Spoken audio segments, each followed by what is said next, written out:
شاہ صاحب کو یہ کہنا ہے کہ جن حدیثوں میں جھاڑ پھونک کی اور تعویذوں کی اور ٹونے ٹوٹکے کی ممانعت فرمائی گئی ہے وہ اس پر محمول ہے کہ ان میں شرک کا کوئی پہلو ہے۔ اگر شرک سے تعویذ محفوظ ہے تو تعویذ استعمال ہو سکتا ہے، یا جھاڑ پھونک کے ایسے طریقے ہیں چاہے وہ حدیث میں نہ آیا ہو، حدیث میں جو ذکر کیے گئے وہ نمونے ہیں، اس لیے یہ مطلب نہیں ہے کہ جو حدیث میں ذکر کر دی گئی ہے جھاڑ پھونک اس سے آپ ہٹ کر نہیں کر سکتے، ایسا نہیں، بلکہ نبی اکرم صلی اللہ علیہ وسلم نے خود عربوں میں جو رائج تھی اور یہودیوں میں جھاڑ پھونک جو رائج تھی اگر اس میں شرک کا پہلو نہیں تھا تو اسے اختیار فرمایا۔ ایک یہودی عورت سے کہا تھا،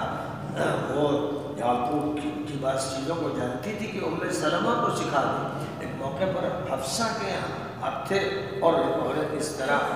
ذکر کر رہی، فرمایا حفصہ کو سکھا دیں، عائشہ صدیقہ نے سیکھا۔ تو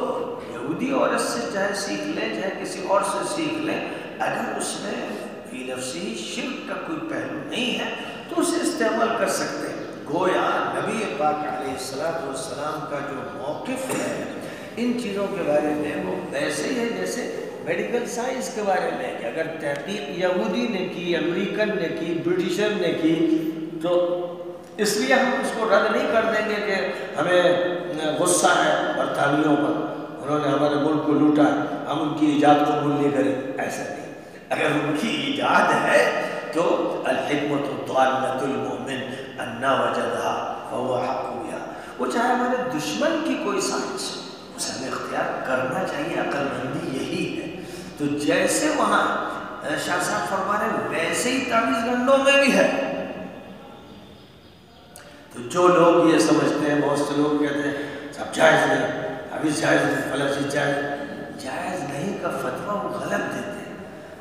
اور اگر یہ کہیں حضور کے زمانے میں یہ نہیں ہوتا تھا، یہ کافی نہیں، حضور کے زمانے میں جو نہیں ہوتا تھا وہ ممنوع نہیں، وہ ممنوع نہیں جب تک کہ ممانعت کی دلیل نہ ہو، محض کسی چیز کے نہ ہونے سے اس چیز کو ممنوع قرار دینا غلط ہے۔ اچھا، جہاں ممانعت فرمائی ہے نبی صلی اللہ علیہ وسلم نے، وہاں یا تو شرک کی وجہ سے یا یہ کہ آدمی اسباب میں منہمک نہ ہو جائے،